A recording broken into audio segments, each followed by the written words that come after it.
So this little steamer, it works all right. It's small, it's got a little handle.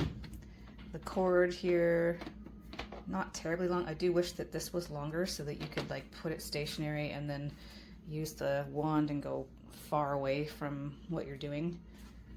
But because it's so small, it's not too much of an issue. Little water reservoir in the bottom. Comes with a little blue collapsible funnel that you can use to fill that up. The funnel is not very good quality.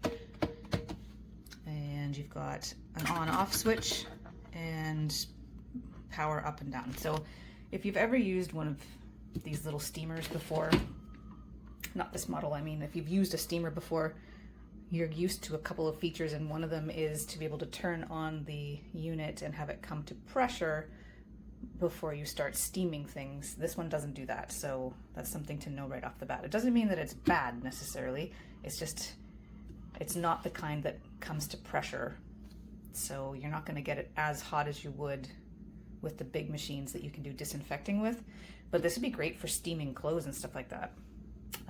It does work for cleaning. It's just not the same as one of the big ones that's got the pressurized steam. So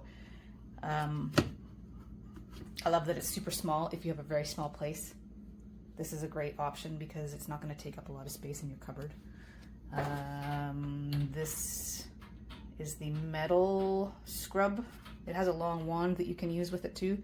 The metal scrub head, it's been holding up okay. The plastic one, I used it while scrubbing out my sink, and all of the bristles are, they didn't melt, but they all went like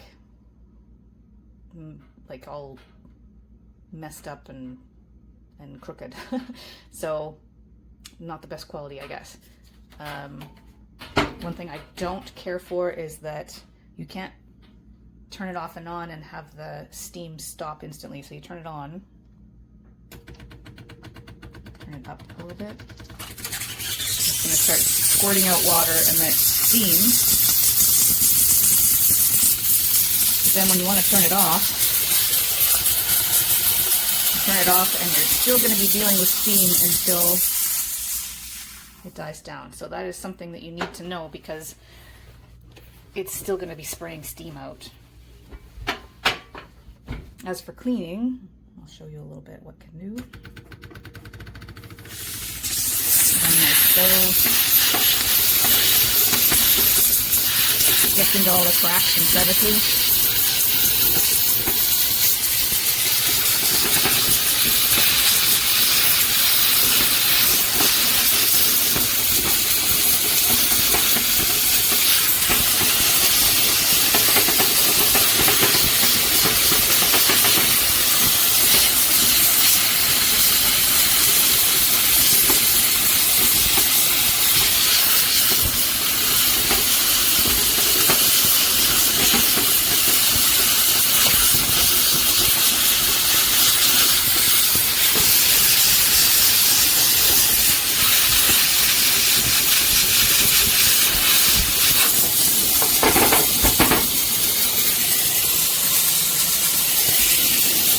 You gotta wait for it to die down.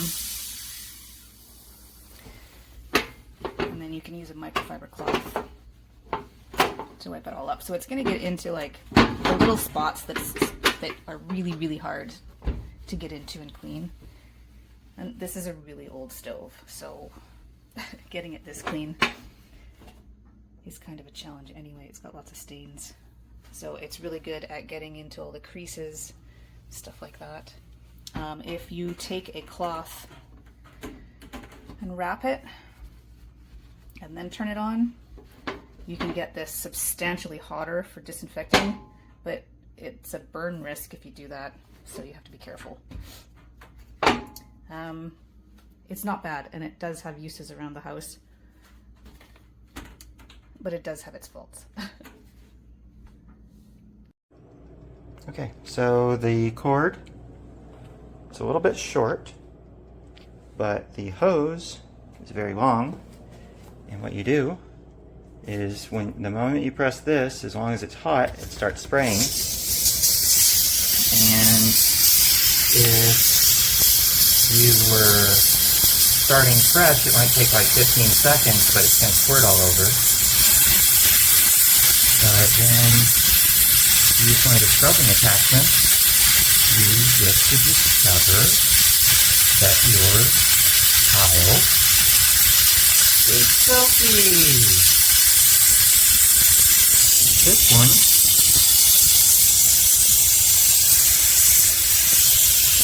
has color to it that I didn't even realize it was supposed to have.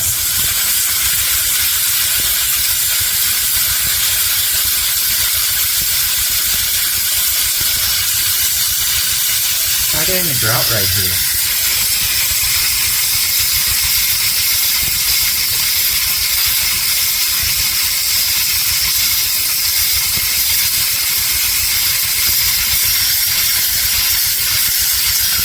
Okay, let me get a towel and show what it looks like.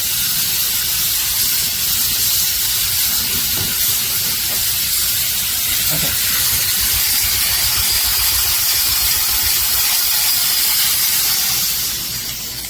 So, clean towel.